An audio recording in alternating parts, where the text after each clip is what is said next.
네, 찬양을 통해 우리 주님 큰 영광을 받으시고 우리에게 큰 은혜가 된 줄로 믿습니다. 귀한 찬양 감사드립니다. 이 시간 말씀을 듣는 가운데 우리의 상한 마음이 치유되고 회복되는 은혜와 은총의 시간 되시기를 주님의 이름으로 축원드립니다. 옛말에 고진감래라는 말이 있죠. 고진감래, 이 말은 고생 끝에 낙이 온다는 말입니다. 이 고진감래라는 말이 바로 지금 오늘 사무엘하 7장에 나타나는 다윗에게 딱 맞는 말입니다. 고진감래. 그 어려운 시간들을 다 이겨내고 이제 다윗은 이스라엘의 왕이 되었고 하나님의 법궤는 다윗성으로 안전하게 들어왔고 그 땅의 전쟁은 그쳤고 갈등은 그쳤고 모든 나라는 평안해진 것입니다. 그 모습을 본문 사무엘하 7장 1절이 이렇게 말해요. 한번 읽어보겠습니다. 시작. 여호와께서 왕으로 궁에 평안히 살게 하신 때에 아멘. 이 얼마나 꿈만 같은 시간입니까? 오늘이 오기까지 돌아보면 다윗의 인생에 아찔한 순간들이 얼마나 많았습니까? 나를 향해 날아오던 그 사울의 창을 고개 숙여 피하던 등골 오싹하던 기억이 있죠. 사울 왕을 피해 블레셋 왕 앞에 가서 미친 척하며 수염에 침을 흘리며 피해가던 그런 수치스러운 기억도 있죠. 어두운 동굴에서 사울의 옷자락을 몰래 자르던 떨리는 그 순간들이 있었습니다. 그 모든 시간들을 지나 오늘을 맞이하게 된 것입니다. 다윗은 그 평안이 어디서부터 온 것인지를 알았던 사람이에요. 그 평안은 하늘에서 온 것이었어요. 그 평안을 얻기 위해 다윗 자신이 한 일이 없고 이 평안을 유지하기 위해 다윗 자신이 할 수 있는 일도 없었습니다. 오직 하나님을 붙드는 것 외에는 방법이 없구나. 그 순간 다윗의 머릿속에 하나님의 법궤가 떠오른 것입니다. 다윗은 그 법궤를 다윗 성 안으로 옮겨 놓았지만 법궤는 아직 회막 안에 머물러 있었습니다. 이 회막은 오늘날로 말하면 커튼이에요. 커튼, 장막. 즉 이 회막은 완성된 건물이 아니라 회막을 둘러싸 놓은 것이었기 때문에 여호와의 법궤가 안전하고 평안히 거할 만한 장소는 아니었죠. 출애굽기를 보면 회막의 재료는 염소 가죽입니다. 즉 하나님의 법궤는 염소 가죽으로 된 커튼 뒤에 있고 다윗은 지금 이스라엘 왕궁 백향목 궁에 있는 것이죠. 이 백향목 궁은 페니키아의 장인들이 지은 석조 건물 위에 백향목으로 지붕과 벽을 장식한 화려하고 아름다운 이스라엘 왕의 궁전입니다. 다윗은 생각합니다. 자신이 거하고 있는 백향목의 그 아름다운 궁전과 하나님의 궤가 머물고 있는 그 염소 휘장, 그야말로 극과 극에 대조되는 환경이구나. 본문 2절 말씀 보시죠. 본문 2절 시작. 왕이 선지자 나단에게 이르되 볼지어다 나는 백향목 궁에 살거든 하나님의 궤는 휘장 가운데 있도다. 아멘. 이것은 옳지 않다. 내가 하나님의 집을 지어야 되겠다. 이 예루살렘 성, 해발 760m에 있는 이 높은 성, 이 성을 나에게 주셨으니 이 성의 중심에 내가 하나님의 전 성전을 지어야 되겠다. 그 밤에 여호와의 말씀이 선지자 나단을 통해 다윗에게 임합니다. 그 말씀은 뜻밖의 말씀이었어요. 5절 말씀 보겠습니다. 시작.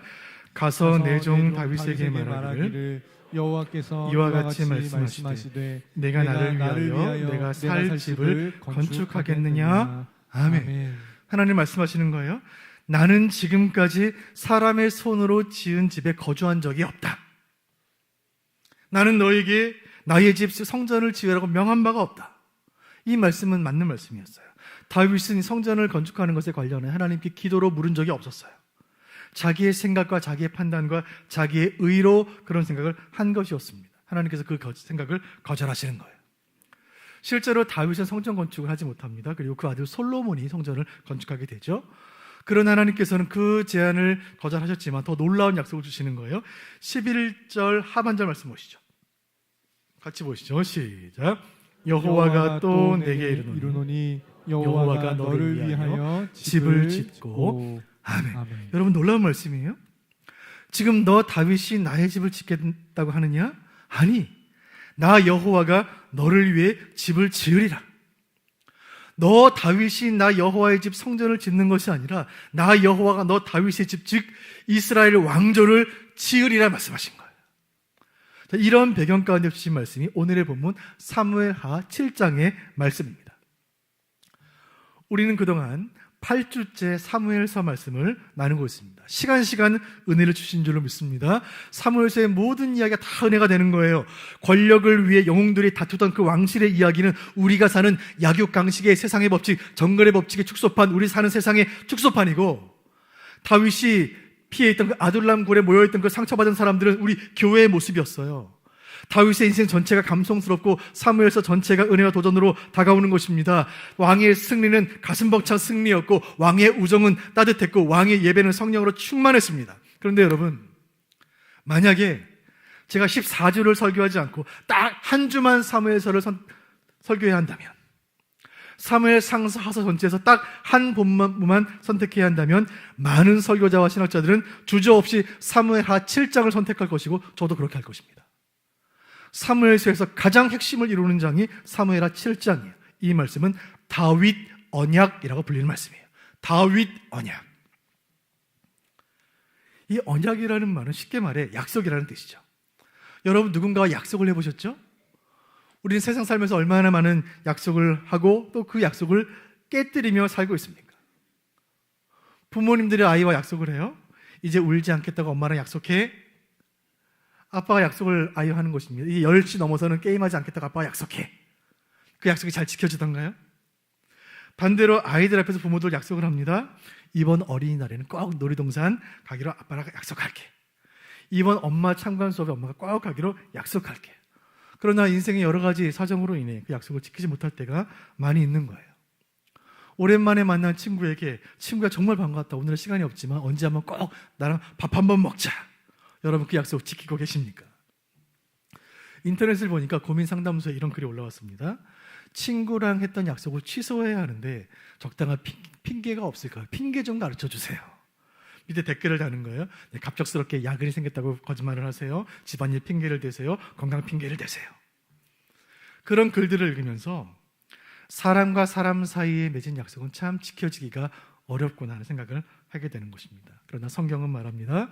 하나님은 그 백성과 언약을 맺으시고 그 약속을 반드시 이루신다.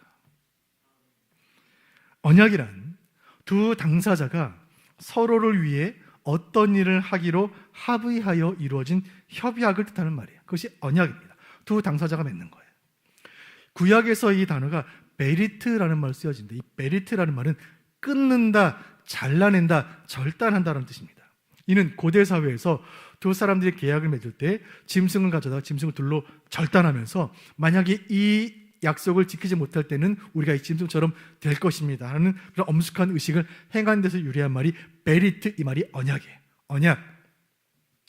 성경은 언약의 책입니다. 성경은 옛 언약과 새 언약, 즉 구약과 신약으로 이루어진 책이에요. 성경은 언약의 역사이지요. 하나님께서 백성과 언약을 맺으시고 언약을 성취하시는 그 모든 역사의 기록이 성경입니다. 오늘 다윗 언약이라는 말은 하나님이 다윗과 언약을 맺으셨다는 말씀이에요. 이 다윗 언약은 구약 전체를 이끄는 동력이 되고, 구약과 신약 사이에는 메시아 대망 사상이 되고, 신약에 이르러 예수님께로 연결되는 언약이에요. 즉 성경 66권 전체를 관통하는 핵심 언약이 다윗 언약입니다. 우리는 지금까지 사무엘 상서를 통해 무명의 목동 다윗이 왕이 되는 과정을 살펴보았습니다. 그리고 지난주부터 사무엘 하서 말씀을 나누는 과정 가운데 이제 왕이 된 다윗이 본격적으로 왕으로서의 사역을 시작하는 이야기들을 살피고 있습니다. 그 출발이 사무엘하 7장 오늘 본문 다윗 언약인 것이죠. 이 다윗 언약을 살펴보면 하나님이 왜 다윗을 왕으로 세우셨는지 그 이유를 알게 됩니다. 여러분, 계약을 해보셨습니까? 계약을 하기 위해서는 양측의 대표자가 계약에 임해야만 계약이 체결이 돼요. 회사와 회사가 계약을 맺으려면 양측 회사의 대표들이 만나야 계약이 이루어지는 것입니다. 국가와 국가가 조약을 맺으려면 각국의 대통령이 만나야 그 조약이 체결이 되는 거예요. 조금 전에 광고 시간에 나누었지만 우리 교회는 3월 9일에 현대종교라는 기관과 저희 교회가 업무 협약을 맺게 됩니다. 대한민국 최고의 이단 문제 전문기관인 현대종교와 우리 수원북부교회가 공식적인 동역관계를 시작하게 되는 거예요. 자, 누가 이 업무 협약서에 사인을 해야 할까요? 현대종교 대표이신 탁재훈 소장님과 또 우리 교회를 대표해서 우리 장로님들과 제가 가서 그 업무 협약서에 서명을 함으로써 동역관계가 시작이 되는 거죠. 하나님과 그 백성이 언약을 맺을 때 하나님 백성 편에서 누가 이 언약의 당사자가 될 수 있는 것이죠? 이스라엘을 대표하는 그 국가의 수장이라야 하나님 백성을 대표하여 언약의 대표자가 될 수 있는 것입니다. 이스라엘 12지파가 12지파로 분열되어 있던 그 사사시대에는 불가능했던 이 일이 이제 통일왕조를 이룬 지금은 비로소 가능케 된 것이에요. 이스라엘 왕으로서 모든 백성들을 대표하여 한 나라의 주권자로서 하나님이 이 땅에 이루실 모든 나라를 대표하는 대표자로서 다윗이 그 언약 체결의 당사자로 임하게 되는 것입니다. 그래서 이 언약의 이름이 다윗 언약이에요. 이 순간을 위해 하나님 다윗을 부르시고 다윗을 택하시고 광야에서 훈련시키시고 이스라엘 왕으로 세우셨고 이제 다윗과 언약을 맺으시는 거예요. 여호와 하나님께서 이스라엘의 왕이요 온 백성인 대표자인 다윗과 맺으신 그 언약, 이 사무엘하 7장의 이 언약의 내용을 살피는 중에 바로 우리를 향한, 나를 향한, 우리 교회를 향한 하나님의 약속을 발견하는 소중한 시간 되시기를 주님의 이름으로 축복합니다. 그 말씀의 언약의 내용을 하나씩 살펴보도록 하겠습니다. 다윗 언약의 내용 3가지입니다.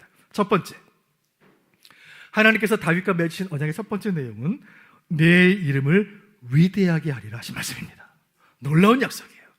자, 이 약속의 말씀이 9절에 기록되어 있는데 9절 말씀 보겠습니다. 시작. 내가 가는 모든 곳에서 내가 너와 함께 있어 내 모든 원수를 내 앞에서 멸하였은즉 땅에서 위대한 자들의 이름같이 내 이름을 위대하게 만들어 주리라. 아멘. 하나님이 다윗에게 말씀하십니다. 너의 이름을 위대하게 만들어 주리라. 여러분, 이런 약속을 받은 사람은 다윗 이전에 딱 한 명 있습니다. 누구일까요? 아브라함이에요. 창세기 12장 2절 말씀 제가 읽어드립니다. 내가 너로 큰 민족을 이루고 내게 복을 주어 내 이름을 창대하게 하리니 너는 복이 될지라. 이 약속 그대로 아브라함은 오고 오는 모든 시대 지구상의 모든 신앙인들의 조상이라 일컬어지는 큰 영예를 누리게 되었습니다. 하나님께서 사무엘하 7장에서 다윗과 맺으신 다윗 언약의 첫 번째 약속이 여기에 있습니다. 나 여호와의 이름을 높이기 원하는 너 다윗이여, 내가 너의 이름을 높여주리라. 이제 너의 나라 이스라엘은 과거와 같지 않을 것이다. 사사시대와 같이 12지파가 각각 흩어져 자기의 소견에 오른도록 행했던 그 어두운 시대, 분열의 시대와 같지 않을 것이다. 이제 너 다윗이 왕으로 세움받은 지금부터, 이 순간부터 이 나라 이스라엘은 여호와가 직접 통치하는 신정왕국이요 열방을 위한 제사장 나라로 위대하게 쓰임받게 될 것이다. 이 나라의 왕으로, 이 언약의 대표자로서 너 다윗의 이름은 위대한 이름이 될 것이다. 여러분, 이 약속이 어떻게 되었을까요? 다윗이라는 이름은 이 약속 이후로 구약에 600번이 나오고 신약에 60번 이상이 등장해요. 이제 다윗 이전의 모든 역사는 다윗을 향하고 다윗 이후의 모든 역사는 다윗으로 해석이 되는 것입니다. 하나님이 다윗과 이 언약을 맺으신 지 3000년이 지났지만 지금도 이스라엘 나라 모든 나라 국기에 다윗의 별이 그려져 있고 이스라엘 국민들은 지금도 다윗 시대를 사모하는 거예요. 아버지 이새는 다윗을 무시했고 블레셋 거인 골리앗은 다윗을 조롱했고 사울 왕은 다윗을 죽이려고 했지만 다윗의 이름은 하나님의 약속 그대로 역사상 가장 위대한 이름이 된 줄로 믿으시길 바랍니다. 인생 살면서 참 힘든 순간은 내 이름이 무시될 때예요. 내가 내 이름으로 어딘가에 서명을 했고 내가 내 이름 걸고 무엇인가를 했을 때 그 일이 무시될 때, 내 이름이 무시될 때 내 인생이 무시되고 내 인격이 무시되고 내 신앙이 무시되는 그 모멸감을 느끼는 거예요. 인생 살면서 그런 순간들을 많이 경험합니다. 여러분, 이 시간 이런 우리를 향한 하나님의 위로의 말씀이 있습니다. 제가 읽어드립니다. 시편 139편 1절 말씀, 주님의 음성입니다. 여호와여, 주께서 나를 살펴보셨으므로 나를 아시나이다. 아멘. 하나님이 나를 아시나이다. 아멘. 3년간 마스크를 쓰고 있다가 저는 코로나 중에 북부에 부임했기 때문에 저는 3년 동안 여러분의 마스크 쓴 모습만 지금 보고 있습니다. 최근에 마스크를 벗기 시작하면서 마스크 벗은 모습을 보고 그 성도는 저에게 인사를 하시는데 누구시더라 하면서 한 3초 정도 멈칫할 때가 좀 있습니다. 여러분, 그렇더라도 상처받지 마시길 바랍니다. 쓴 모습과 벗은 모습 제가 머릿속에서 약간 포퍼링이 좀 있습니다. 가끔 담임 목사는 성도들의 이름을 헷갈릴 수도 있습니다. 그러나 여러분, 하나님은 우리를 아십니다. 다시 말씀드립니다. 하나님이 우리를 아십니다. 세상에는 자기 이름을 알리기 위해 혈안이 되어 있는 사람들이 얼마나 많이 있습니까? 사랑하는 성도 여러분, 주님이 알아주시면 그것이야말로 진정한 위대한 인생인 줄로 믿으시기를 바랍니다. 세상에서 박수받고 사람들의 칭찬받고 세간의 길 이름이 오르내리며 유명한 인생을 살다가 결국 천국문 앞에 가서 주님이 모른다 하시면 무슨 소용이 있습니까? 오늘 시편 말씀에 이르기를 주님이 우리를 아신다 말씀하고 계시는 거예요. 다윗이 처음에 엘라 골짜기에서 골리앗을 물리치고 세상 사람들이 다윗 환호할 때 오히려 그는 광야로 쫓기는 인생이 되었어요.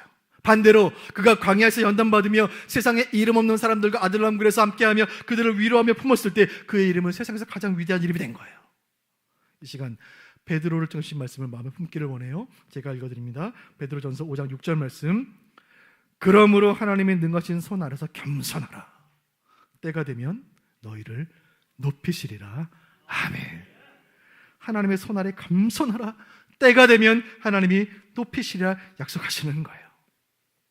다윗이 평안한 때에 하나님의 성전을 지어 하나님을 높이겠다고 생각한 그 마음 주님 귀히 보시고 그의 이름을 높이겠노라 약속하신 것처럼 오늘 이 예배를 드리는 우리에게도 동일한 약속을 주시는 줄로 믿으시길 바랍니다. 우리가 스스로를 높이면 하나님이 우리를 꺾으실 것이요 우리가 주 앞에 엎드려 겸손하면 하나님이 우리를 높이실 줄로 믿으시기를 바랍니다. 바라기는 다윗 언약 그 첫 번째 약속이 우리에게 말씀 그대로 임하여 하나님이 우리의 이름을 높이시기를 간절히 원하고 이를 통하여 우리의 인생을 통하여 우리의 이름을 통하여 하나님을 높이는 인생들 살아가시는 저와 여러분 되시기를 주님의 이름으로 축원드립니다. 다윗과 맺으신 다윗 언약 그 두 번째 약속은 무엇인가? 그 두 번째 약속은 내 후손을 일으키리라 하신 약속입니다. 같이 읽어보겠습니다. 시작. 내 후손을 일으키리라. 아멘. 하나님의 축복의 말씀이 계속됩니다. 12절 말씀 같이 보시죠. 12절 시작. 내 수완이 차서 내 조상들과 함께 누울 때에 내가 내 몸에서 날 내 씨를 내 뒤에 세워 그의 나라를 견고하게 하리라. 아멘. 참으로 귀한 말씀입니다. 여러분 이 말씀 자세히 보세요. 하나님 다윗에게 말씀합니다. 너의 수한이 차서 무슨 말씀입니까? 너의 수명이 다 되었어. 내 조상들과 함께 누울 때 무슨 말입니까?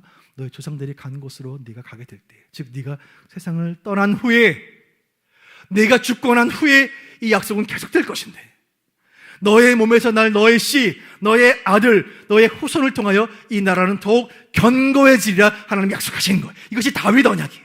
즉 이 복은 너에 대해서 끝나지 않을 것이다. 너의 이름이 존귀하게 된 것뿐만이 아니라 너의 아들 때 이 나라는 더 잘 될 것이고 너의 손주일 때 이 나라는 더 잘 될 것이다. 너의 생이 마감할 때 너의 아들이 이 왕의 자리를 이을 것이고 대대로 너의 가문과 너의 후손들이 통한 이 왕권이 이어져 갈 것이라 하나님이 약속하고 계신 거예요.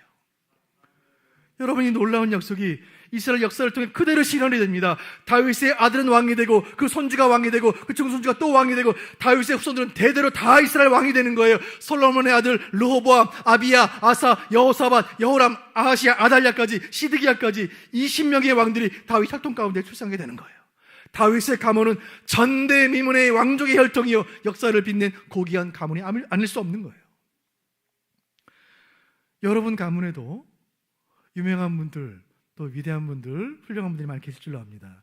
여러분이 이름을 대면 알만한 연예인, 스포츠스타, 정치인들을 배출하신 가문들이 혹시 있으신가요? 혹시 대통령 배출하신 가문 있으십니까? 우리 작은아버지가 대통령이시다. 우리 큰아버님이 대통령이시다. 만약에 대통령을 배출한 가문이 있다면 그 가문에 힘 좀 들어가지 않겠습니까? 여러분 대통령을 20명을 배출한 가문이 있다면 그 집안 사람들 어깨가 한껏 올라가지 않겠습니까? 다윗 가문은 이스라엘 왕 20명을 배출했어요.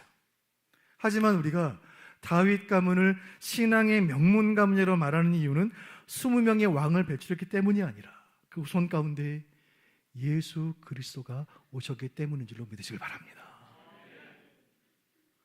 다윗 가문이 진짜 신앙의 명문 가문인 이유, 신앙 명가인 이유는 다윗의 계보를 통해 예수님이 오신 거예요. 예수님이 다윗의 계보를 통해 오셨다는 사실에 대해서 한 가지 신학적으로 꼭 말씀을 드리고 싶은 것이 있어요. 여러분, 언약에는 보증이 있어야 합니다. 은행에서 돈을 빌리면 담보가 있어야 돼요. 서로 계약을 맺으면 거기에 증명 서류를 첨부를 하거나 또 인감 도장을 찍거나 서명을 하는 거예요. 자기 이름을 걸고 약속을 하는 거예요. 당사자의 이름을 걸든지 보증인이 있어야 합니다. 존 칼빈은 이 언약에 대해서, 이 언약이라는 말은 정부가 공식 문서를 쓰고 거기에 정부의 최고 수장이 도장을 찍는 그 인이라는 말로 이 언약을 설명했어요. 이 언약은 도장과 같다. 즉 하나님께서 다윗과 언약을 맺으시면서 그 보증으로 도장을 찍으셨는데, 인을 치셨는데, 그것이 바로 다윗의 후손 가운데 오신 하나님의 어린 양 그리스도의 피인 줄로 믿으시길 바라요. 예수의 피로 그 언약의 보증을 삼으신 거예요. 예수의 피로 도장을 찍으신 거예요. 그 일을 위해 다윗의 후손 가운데 예수로 오시게 한 거예요. 여러분, 다윗의 언약이 중요한 것은 그 언약이 그 대에서 끝난 것이 아니라 그 자손을 통해 계속해서 예수 그리스도에게 이어지기까지 계속된 약속이기 때문입니다. 사랑하는 부모 여러분, 오늘 이 예배에 참여한 모든 부모 여러분, 이 약속을, 이 언약을 여러분을 향한 약속으로 믿으시기를 바랍니다. 여러분, 이 말씀 얼마나 우리에게 감동이 되는 말씀입니까? 내 수완이 차서 내가 조상들과 함께 누울 때에, 즉 내가 죽고 나서도, 내가 세상을 떠나서도 너의 아들을 통해, 후손을 통해 약속 이어가리라. 주님의 약속입니다. 여러분, 이 말씀 붙들고 자녀들을 위한 기도를 멈추지 마시기를 주님의 이름으로 축원드립니다. 여러분, 우리 아들 딸들이 어릴 때 믿음 생활 잘했는데 지금 교회를 잠시 떠나 있습니까? 여러분, 그 자녀를 위한 기도 멈추지 마시기를 바랍니다. 주님 다 듣고 계십니다. 하나님의 때가 있는 것입니다. 혹시 그 시간이 늦어져서 내가 살아있는 동안에 우리 아들 딸 주님 품으로 돌아오지 않는다 할지라도, 내가 세상을 떠난 후라도 그 아들 주님 품으로 돌아올 줄로 믿으시길 바랍니다. 내 장례식 예배 때 내 아들이 완장차고 상주 역할이 되어 그 예배를 드리는 동안 복음 듣고 예수 믿게 될지 누가 알겠습니까? 여러분, 우리 자녀들이 하나님께서 마음을 움직여 주셔서 내 신앙 잘 이어 내가 세상 떠난 후에라도 그 신앙 계속 이어가게 하시면 그 또한 우리 가문을 위한 큰 복인 줄로 믿으시기를 바랍니다. 이 언약이 우리에게 소망이 돼요.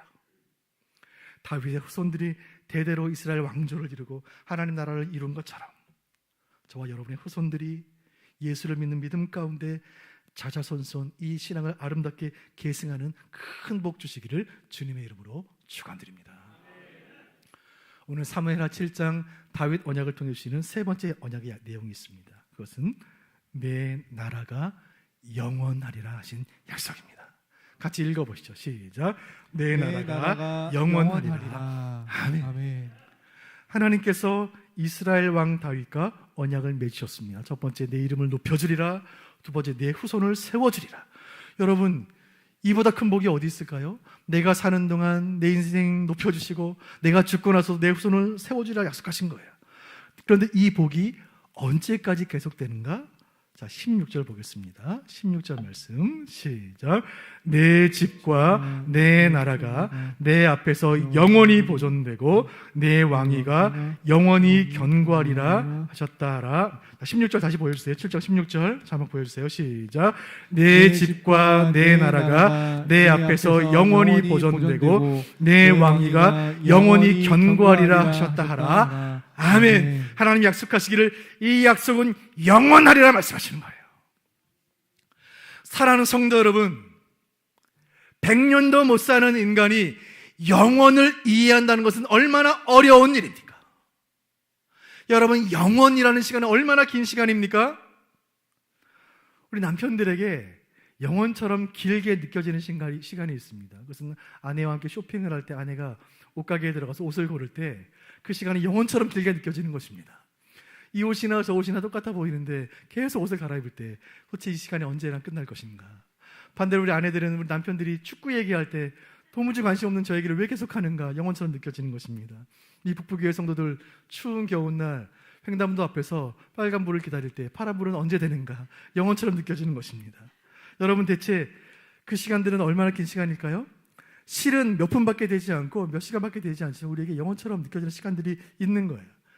여러분, 영원이란 얼마나 실제로 영원이란 얼마나 긴 시간이에요? 그 시간을 우리는 이해할 수가 없는 거예요.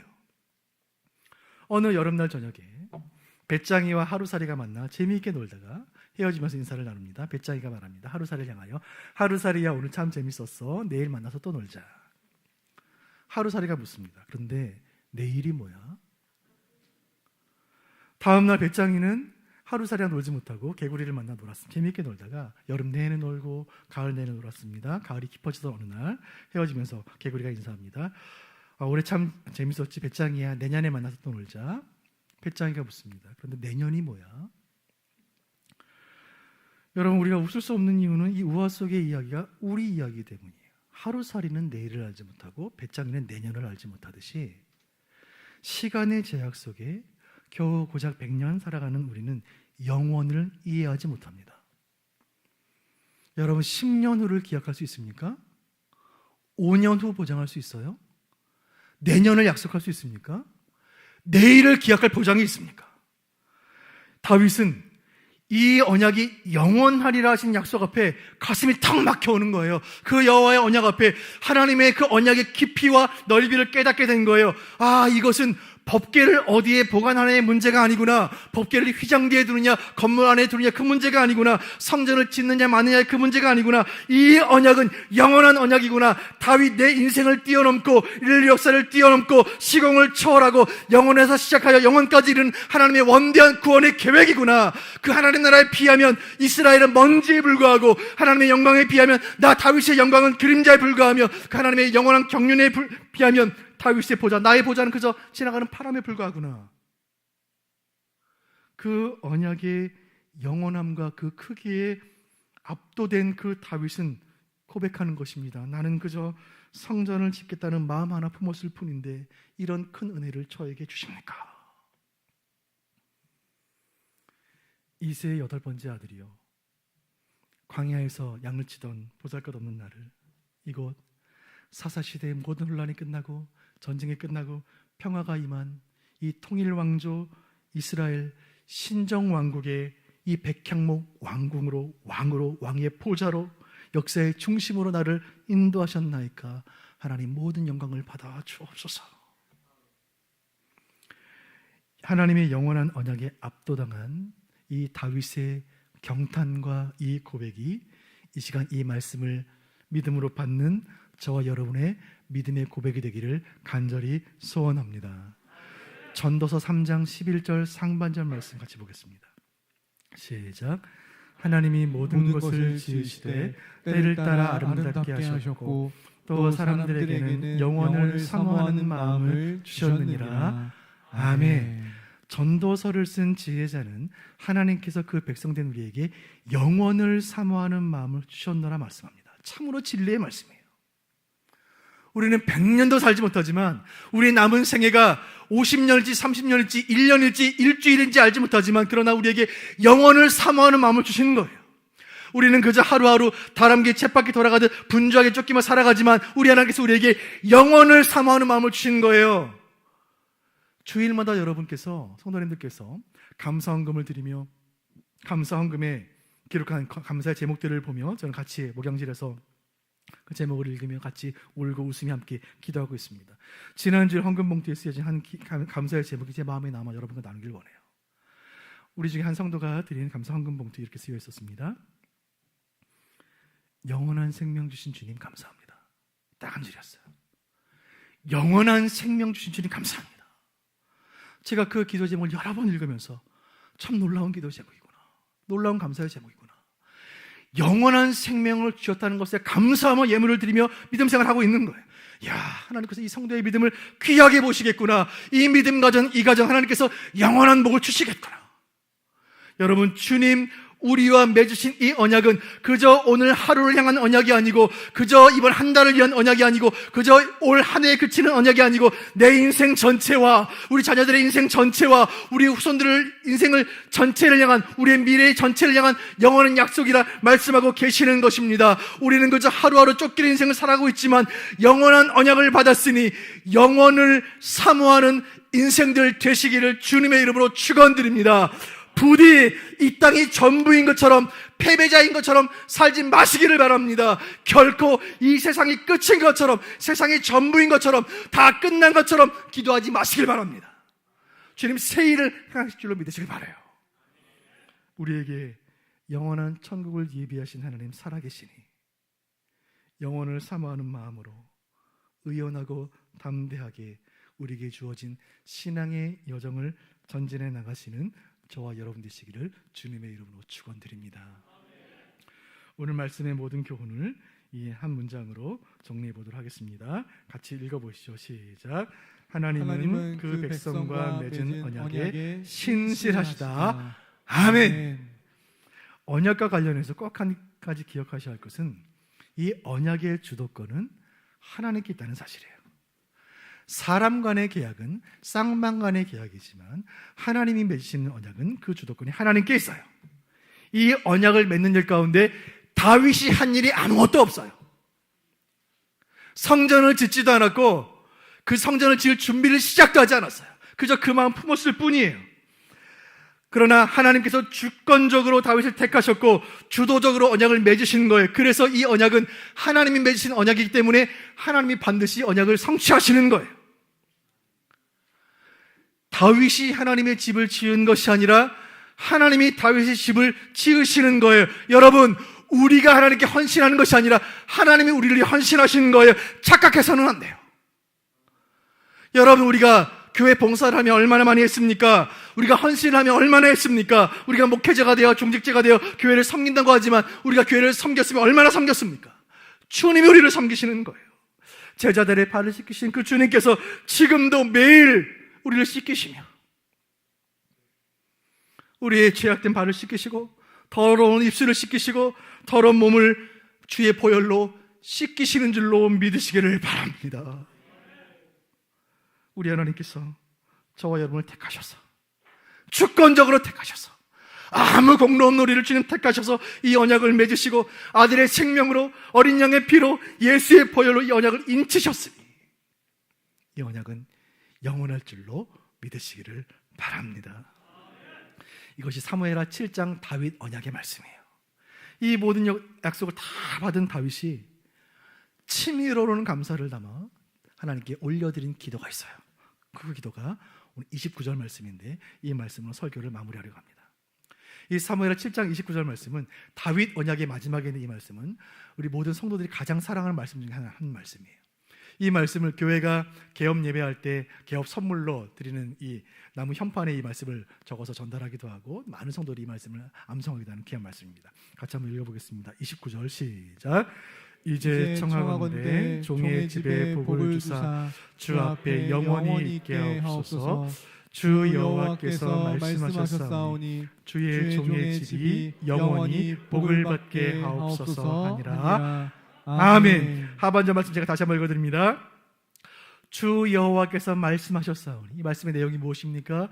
지금까지 살핀 세 가지 다윗의 언약, 그 언약의 모든 약속을 나에게 주셨으니 이제 약속이 그대로 나의 집에 이루어져 주의 종의 집이 영원히 복을 받게 하옵소서. 아멘. 이 기도 이후에 다윗의 나라는 견고했고 다윗의 후손은 자자손손 영원히 복을 받게 된 줄로 믿습니다. 이 말씀을, 이 동일한 은혜를, 이 말씀을 붙잡고 기도하는 우리에게 동일한 능력으로 허락해 주시는 줄로 믿으시길 바랍니다. 여러분 이 말씀을 평생의 기도 제목으로 삼으시고 여러분 가정의 가훈으로 삼으시길 바랍니다. 주의 종의 집이 영원히 복을 받게 하옵소서. 영원한 생명을 이미 받았으니 우리가 누릴 영원한 천국의 그 기쁨에 비한다면 이 땅을 살면서 우리가 경험하는 그 모든 고난들, 오늘의 눈물들, 오늘의 아픔들, 오늘의 상처들은 잠시 지나가는 것인 줄로 믿으시기를 바랍니다. 영원한 약속을 향한 이 신실한 믿음으로 충만하여 오늘의 삶에서 승리하시는 저와 여러분 되시기를